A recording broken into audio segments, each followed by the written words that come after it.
Media ಅನ್ನೋದು ಎಷ್ಟು ಅನುಕೂಲವೋ ಅಷ್ಟೇ ಅನಾನುಕೂಲ ಕೂಡ. ಅದರಲ್ಲೂ ಈ ರೀಲ್ಸ್ ಅನ್ನೋದು ಬಂದಾಗಿನಿಂದ ಅದೆಷ್ಟು ಸಂಸಾರಗಳು ಅದೆಷ್ಟು ಜೀವಗಳೇ ಹೋಗಿವೆ. ಇಲ್ಲೂ ಕೂಡ ಈ ರೀಲ್ಸ್ ಕಾರಣಕ್ಕೆ ಹೆಂಡತಿ ಮನೆ ಬಿಟ್ಟು ಹೋದ್ರೆ ಗಂಡ ಪ್ರಾಣನೇ ಬಿಟ್ಟಿದ್ದಾನೆ. ಅಷ್ಟಕ್ಕೂ ಏನಿದು ರೀಲ್ಸ್ ಕಹಾನಿ ಅಂತೀರಾ? ಈ ಸ್ಟೋರಿ ನೋಡಿ.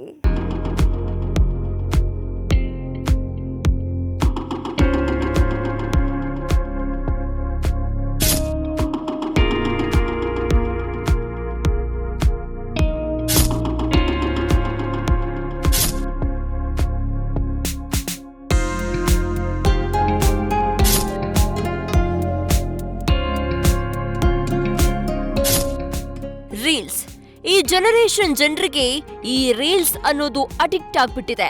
ಇಷ್ಟು ದಿನ ಸಾವಿಲ್ಲದ ಮನೆಯಿಂದ ಸಾಸಿವೆ ತರೋಕೆ ಆಗಲ್ಲ ಅಂತ ಹೇಳ್ತಾ ಇದ್ರು. ಇದೀಗ ರೀಲ್ಸ್ ಮಾಡದೇ ಇರೋ ಮನೆಯಿಂದ ಹೆಣ್ಣು ತರೋಕೆ ಆಗಲ್ವೇನೋ. ಯಾಕಂದ್ರೆ ಈ ರೀಲ್ಸ್ ಮೇನಿಯಾ ಅನ್ನೋದು ಜನರಿಗೆ ಅಷ್ಟೊಂದು ಹುಚ್ಚು ಹಿಡಿಸ್ಬಿಟ್ಟಿದೆ.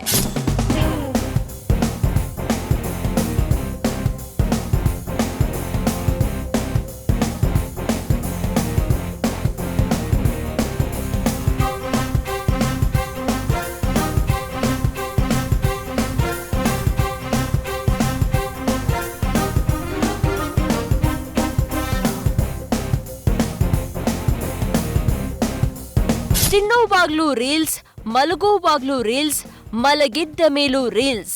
ಆದ್ರೆ ಇದೇ ರೀಲ್ಸ್ ಕಾರಣಕ್ಕೆ ಕೆಲವರ ಜೀವನವೇ ಬರ್ಬಾದಾಗಿರೋ ಕಥೆಗಳನ್ನ ನೀವೂ ಕೇಳಿರ್ತೀರಾ. ಆದ್ರೆ ಇವತ್ತಿನ ಈ ಸ್ಟೋರಿಯಲ್ಲಿ ಇದೇ ರೀಲ್ಸ್ ಕಾರಣಕ್ಕೆ ಪತಿಯೊಬ್ಬ ಪ್ರಾಣವನ್ನೇ ಕಳ್ಕೊಂಡ್ಬಿಟ್ಟಿದ್ದಾನೆ. ಅಷ್ಟಕ್ಕೂ ಆಗಿದ್ದೇನು ಅನ್ನೋದನ್ನ ಹೇಳ್ತೀವಿ ನೋಡಿ.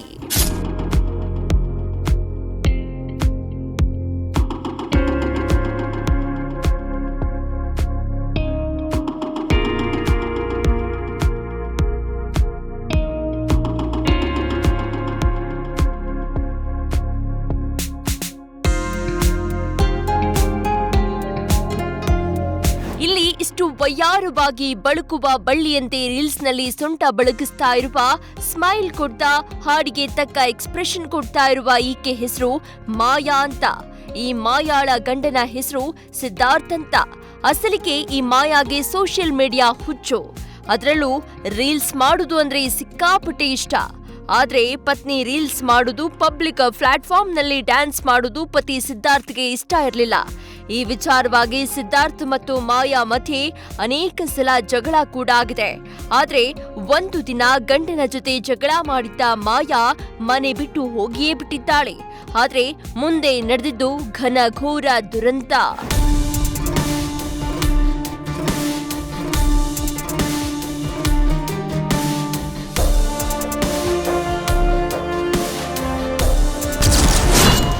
ರೀಲ್ಸ್ಗಾಗಿ ಮನೆ ಬಿಟ್ಟ ಪತ್ನಿ, ರೀಲ್ಸ್ನಿಂದ ಪ್ರಾಣ ಬಿಟ್ಟ ಗಂಡ.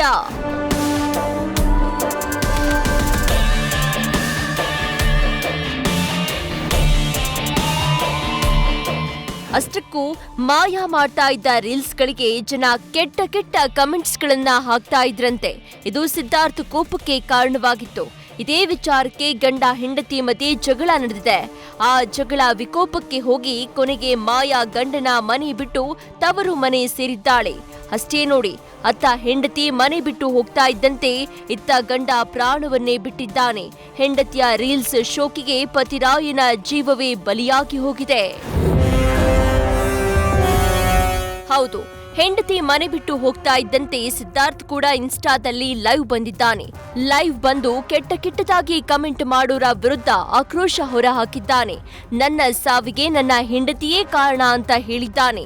ಬಳಿಕ ಆತ್ಮಹತ್ಯೆಗೆ ಶರಣಾಗಿದ್ದಾನೆ. 5 मिनट तो मैं आपसे बात कर लेता हूँ. 10 मिनट का हो सकता है समय हो मेरे पास में. 10 मिनट का मेरे पास समय हो, कोई दिक्कत नहीं है. बेसिकली 25th ऑफ मार्च यानी पिछले महीने में इसकी पत्नी द्वारा इसके खिलाफ में एक मुकदमा दर्ज कराया गया था मारपीट का, है ना. उस संदर्भ में भी जांच जारी थी और फिर एक वीडियो वायरल हुआ. उसमें इसने कहा है इस तरह की जो आप बता रहे हो. हालांकि और ये 2 दिन पहले 6 तारीख को इसने सुसाइड कमिट कर लिया. तो सुसाइड कमिट करने के बाद में जो पुलिस पे इन्फॉर्मेशन आई है उसमें इन सब चीज़ों का कोई हवाला नहीं है और ना ही कोई प्रताड़ित करने वाली बात या कोई इस तरह का चीज़ बताई नहीं गई. नेचुरल से उन्होंने रिपोर्ट दी है और उस पर दर्ज कर लिया गया है, दर्ज करके पोस्टमार्टम हो गया, बॉडी सुपुर्द हो गई, अंतिम संस्कार हो गया। हालांकि इसके जो मृत्यु के क्या कारण रहे हैं उनको हम डिटेल में जांच कर रहे हैं। और जो सोशल मीडिया वाली बात आई है, उसकी वाइफ जैसे रील्स बनाती थी, उसको अपलोड करती थी मीडिया पर, उसके काफ़ी फॉलोअर्स भी बताए जा रहे हैं। इस संदर्भ में गहनता से अभी इंक्वायरी की जा रही है। रतिराम आमाड़ा और माया मीणा दोनों। ಒಟ್ನಲ್ಲಿ ಪತಿ ರೀಲ್ಸ್ ವ್ಯಾಮೋಹಕ್ಕೆ ಬಿದ್ದು ಮನೆ ಬಿಟ್ಟು ಹೋಗಿದ್ರೆ ಅತ್ತ ಗಂಡ ಮರ್ಯಾದೆಗೆ ಅಂಜಿ ಪ್ರಾಣ ಕಳ್ಕೊಂಡಿದ್ದಾನೆ. ಆತ್ಮಹತ್ಯೆಗೆ ಅಸಲಿ ಕಾರಣವೇನು ಅಂತ ಪೊಲೀಸರು ತನಿಖೆ ನಡೆಸುತ್ತಿದ್ದಾರೆ. ಅದೇನೇ ಇರಲಿ, ಈ ರೀಲ್ಸ್ ಅನ್ನು ಸಾಂಕ್ರಾಮಿಕದಿಂದ ಆದಷ್ಟು ದೂರ ಇದ್ರೆ ಎಲ್ರಿಗೂ ಒಳ್ಳೆಯದು. ಇಲ್ಲವಾದ್ರೆ ಜೀವ ಎರಡಕ್ಕೂ ಅಪಾಯ ತಪ್ಪಿದ್ದಲ್ಲ.